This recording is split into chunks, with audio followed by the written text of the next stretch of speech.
United Federation Starfleet has been a prominent presence in Second Life for quite some time, and we have gone through many changes. As we continue to grow, we will constantly change to adapt to not only our needs as a community, but also as we embrace all the shows, movies, books, and enjoyment we get from the Trek universe. What we do in our group cannot be done without your contributions. Our members are the cornerstone, the foundation, and the reason we continue to provide a place for people to have fun. Whether you enjoy administration, roleplay, writing, offering ideas and suggestions, or simply engaging in chats as a social outlet, we will continue to grow and be the best that we can be. Every single member of our community needs a thank you, and if I could do that individually, I would. However, that might not be possible, and also very time-consuming. So my thank you comes in this form. From the moment you walk through our doors, to the moment you start enjoying your fandom and community experience in UF Starfleet, you begin to contribute to what we are. Without you, we would not exist in our form. We would not continue to expand, to communicate, and to make lasting friendships.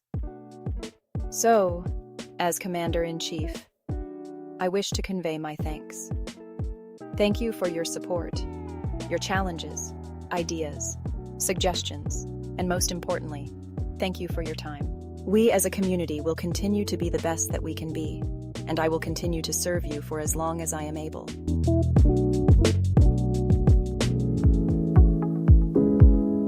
Lieutenant Commander Susan Grace, or Susie outside of Roleplay, has returned to UF Starfleet after a decade-long hiatus and now serves as the Academy Superintendent.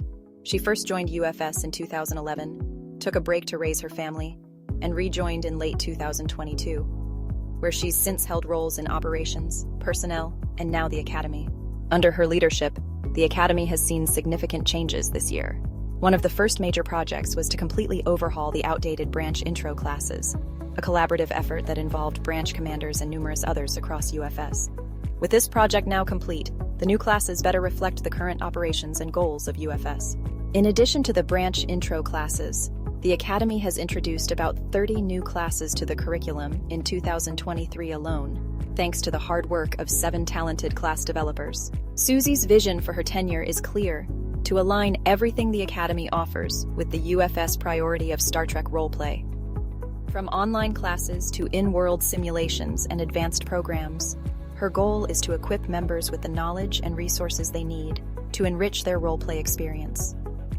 While progress has been made, she acknowledges that there's still much to be done and asks for patience as the team continues to work behind the scenes. Looking ahead, Susie encourages members to get involved. There will be opportunities to fill key positions, and she invites anyone passionate about contributing to the Academy's mission to join in helping shape the future of United Federation Starfleet.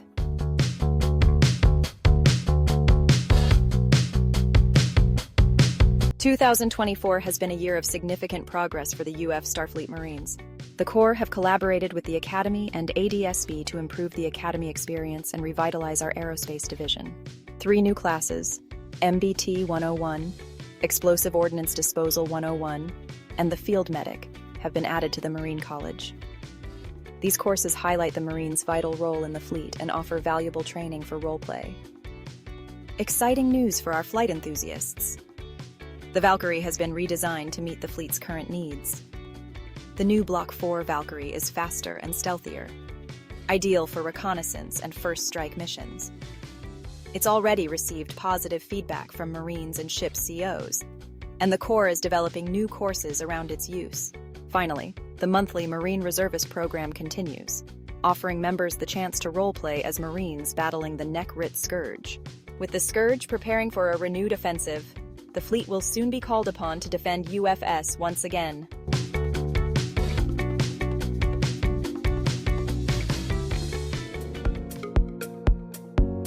The UF Starfleet Intelligence Branch has been actively engaging in numerous activities and initiatives over the past few months, despite facing some challenges. There have been multiple attempts to organize meetings for Intelligence Branch members, but there has been limited interest in attending. Still, the branch remains committed to fostering engagement and is continuing efforts to improve attendance and participation. Intel has recently welcomed several new members. There have been challenges in communication during the onboarding process, highlighting the need for a more streamlined method of communication between personnel, the Academy, and the branches. This issue has occasionally created difficulties in engaging new members and planning their integration. Fleet Captain Ulrich Bechir has produced a comprehensive guide for main and supplemental duties for starship officers. This guide has been distributed to the Intelligence Branch, commanding officers, executive officers, and Starfleet Academy, serving as a valuable resource for both intelligence and command officers. Also authored by Fleet Captain Bechir, the Species Relationships and Sexuality Handbook was initially developed for intelligence purposes, but has since been made available more broadly. It provides crucial insights into species relationships and sexuality within Starfleet. The Species Files Project is an ongoing initiative led by Fleet Captain Bechir, which includes updated histories, profiles of persons of interest, and other relevant information concerning various species as of the current UFS year. After successful field testing by the USS Shogun's Intelligence Department, this document is now accessible to all commanding officers, executive officers, and intelligence officers. Starfleet Academy has also had access to this resource. Fleet Captain Bechir and Lieutenant Commander Tai Takeda have been instrumental in collaborating with Starfleet Academy on various intelligence files and courses, command courses, and general UFS courses, including those related to roleplay within UFS. This partnership ensures that training materials are comprehensive and up-to-date. The Intelligence Branch is proud of the contributions made by its team and remains dedicated to improving its operations and resources.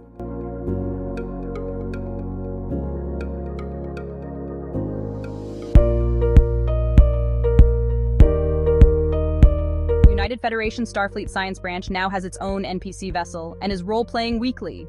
Launched on June 6th of this year, the USS Petrichor, an Equinox-class exploratory frigate, embarked on its maiden voyage, tasked with scientific missions in the Delta Quadrant. However, the ship's shakedown tour was swiftly interrupted by a distress call from the Penastri colony. The Petrichor's crew detected unusual radiation signatures from a newly exposed cavern on the planet's surface. An away team discovered an artificially created object containing unique green crystals emitting mesonium particle radiation. This is a hazardous byproduct, typically contained within matter-antimatter reactors. The mission took a perilous turn when an aftershock trapped the team underground, shattering the crystals and escalating the radiation levels. Despite disrupted communications and failed transporter attempts due to the interference from the radiation, a shuttle from the Petrichor was able to successfully deploy transporter pattern enhancers. This allowed the team to escape. However, they were all suffering from radiation poisoning and had to be rushed to sickbay. Meanwhile, the mysterious biosilicate remains they discovered were secured for further study. USS Petrichor missions occur every Thursday from 5 to 7 p.m. SLT. Participation isn't limited to Science Branch members. Any member of UF Starfleet can take part in the roleplay. Contact Lieutenant Commander T. Lara for more information.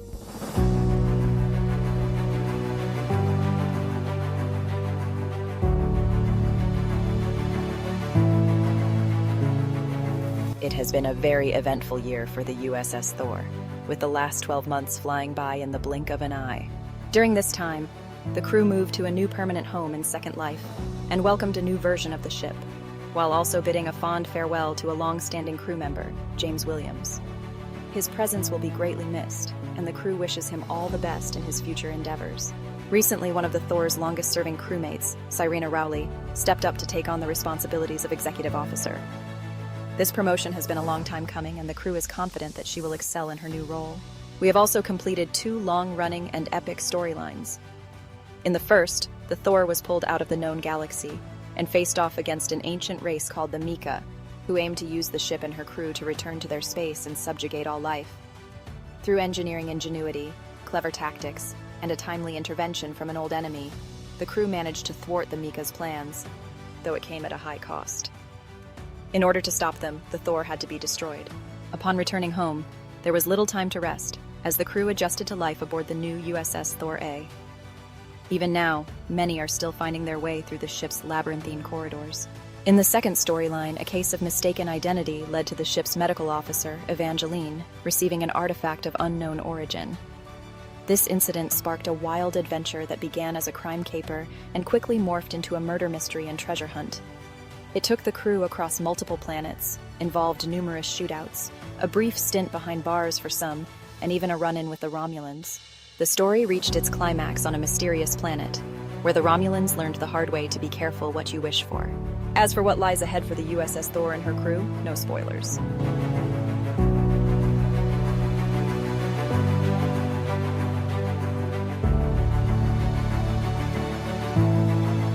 The USS Durant has had an eventful year, with a total of 35 missions so far.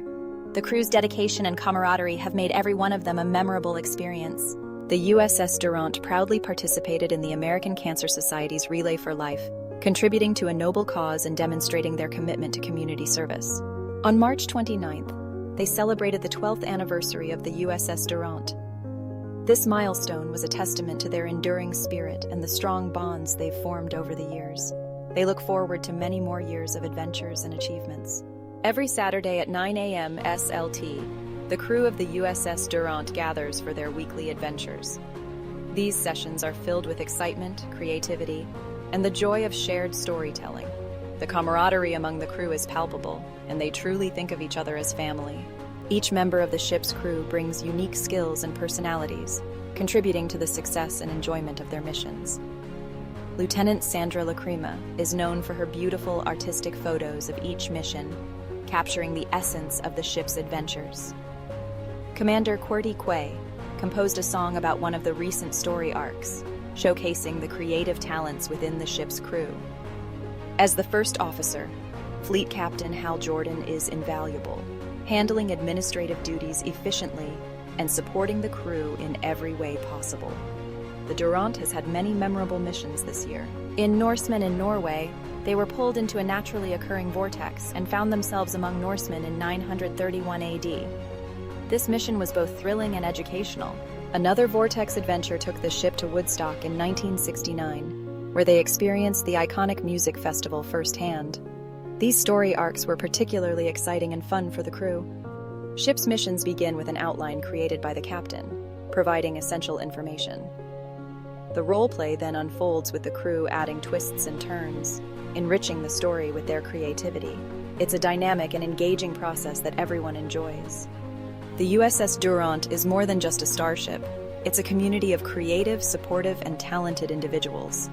Each member brings something special, making their missions successful and enjoyable. They look forward to continuing their adventures and creating more unforgettable memories together.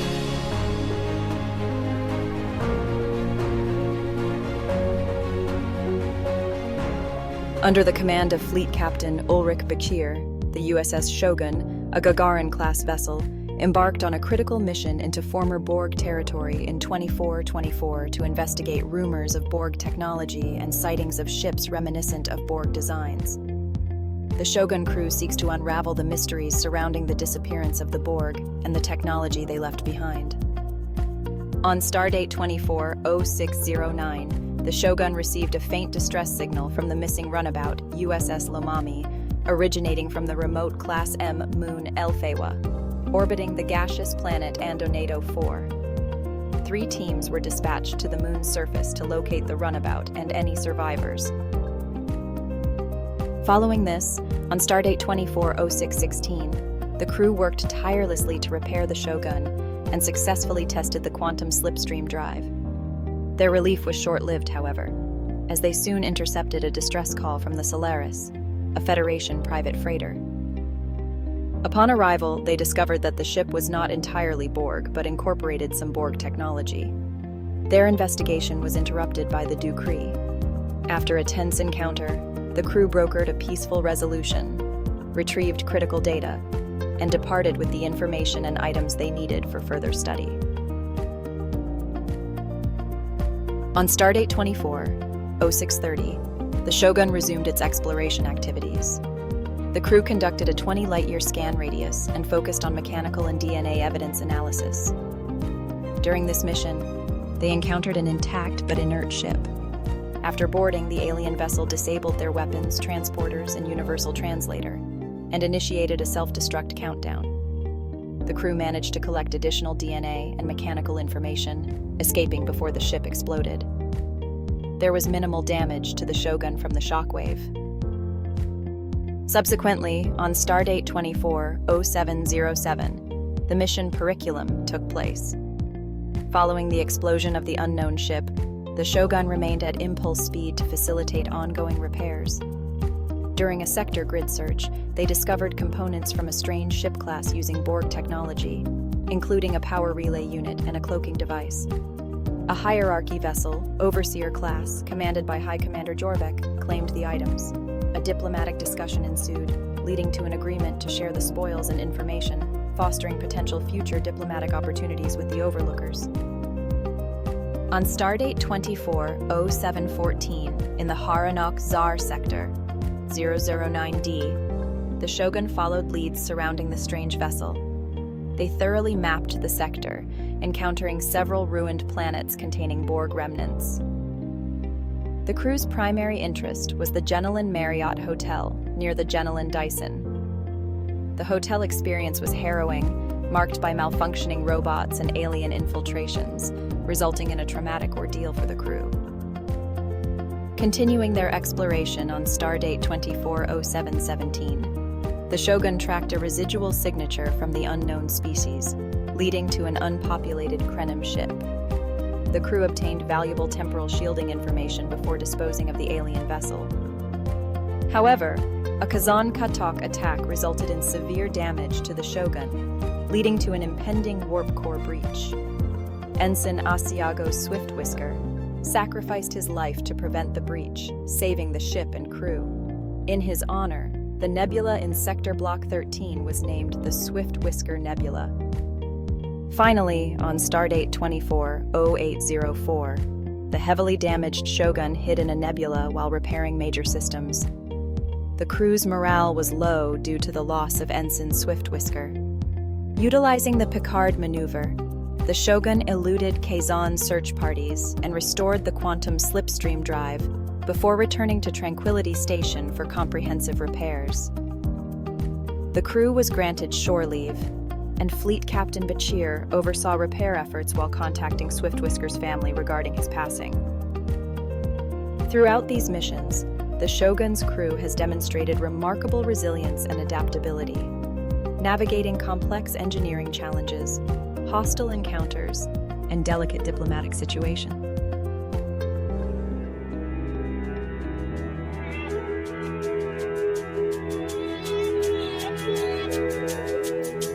The USS Baker has a unique storyline that has led to twists and turns and unexpected leaps throughout the known universe, maybe beyond. It all started with crewman Albert Blackwood, who was having a birthday last year at this time. He wanted to have a party in the holodeck, where everyone would participate in a Sherlock Holmes-style mystery. Well, a bunch of people entered the holodeck, but no one came out. Yet. Through a series of events that no one really understands, the holodeck became corrupted and began to randomly shift locations without warning. The crew was flung from Victorian London to the Jurassic period, where they met a race of sentient dino-like people who tried to help the oddly dressed interlopers. From there, they found themselves in ancient Greece, where a godlike Apollux gave them feasts and bathhouses, but no real information about why they were there or how to get home. But, with the able assistance of Chief Engineer Eshar Ham, the intrepid crew found a way out. They tossed rocks at the holodeck wall, diving into the rift they created by doing so, and found themselves in a strange, surreal city.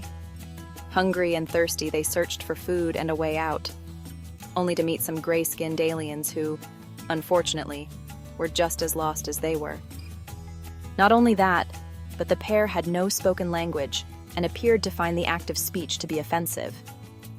Communications Officer Watterson was intrigued. Exploring the place together, the group found an odd structure that appeared offshore when the tide was low. As it was the only sign of any useful technology, they decided to investigate. It was there that Dr. Muse made a breakthrough in communication with the gray-skinned female, while Intel Officer O'Brien fought off the suddenly appearing tentacles that appeared to be expecting to have the Baker crew for lunch. Luckily, Science Officer Kwan noticed a gateway in one of the chambers and tossed his Holmes pipe through it to test if it worked. It certainly disappeared. There was no time to waste, no time to think. They all dashed through the gate and found themselves in New York City, circa 1998. It was here, through a series of meetings, investigations, and ingenuity, that they figured out something extraordinary. They might not be in the holodeck anymore. They might be caught in a quantum something or other that causes them to travel from place to place. Determined to get home again, they carefully set up the conditions for a quantum leap back to the future and the USS Baker. The leap was successful. The crew ended up back on a starship at last. The ISS Enterprise, circa 2060 or so. Oops. Baker's Sigma shift roleplays every Sunday night at 2000 hours SLT and are currently involved in the story just described. The ship's Tau crew roleplays every Wednesday morning at 1000 hours SLT and have a story arc all their own. More on that another time. Please contact Admiral Poison Toocool or Vice Admiral Cheryl Skinstad for more information. USS Baker, there's no place like home.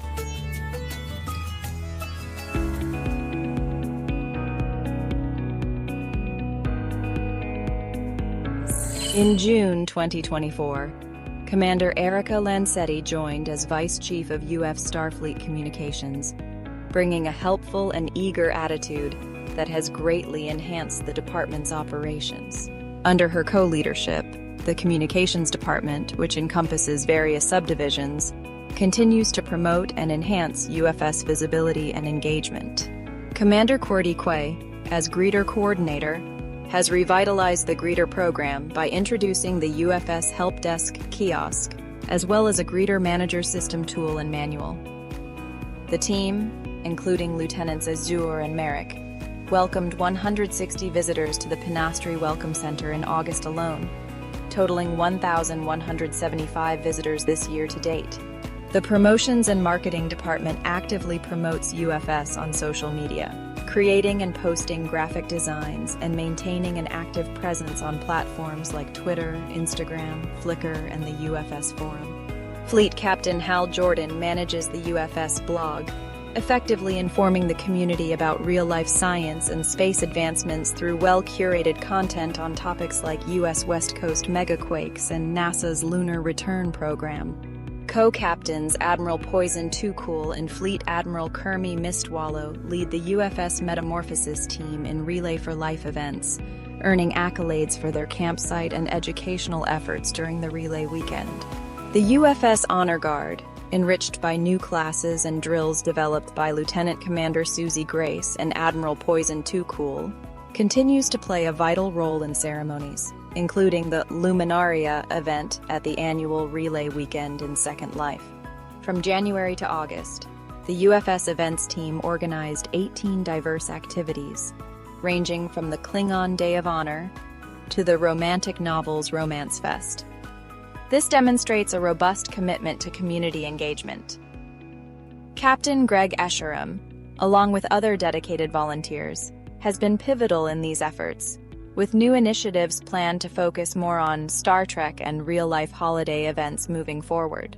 Our communications department celebrates a year of significant achievements and looks forward to continuing its mission to foster a vibrant UFS community.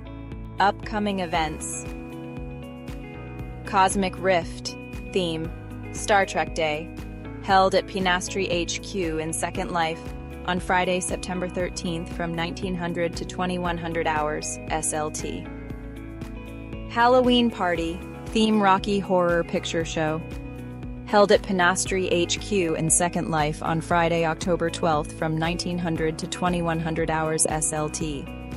And don't forget to mark your calendars for Fleet Week and the Admiral's Banquet, from Sunday, November 17th to Saturday, November 23rd. More details to come.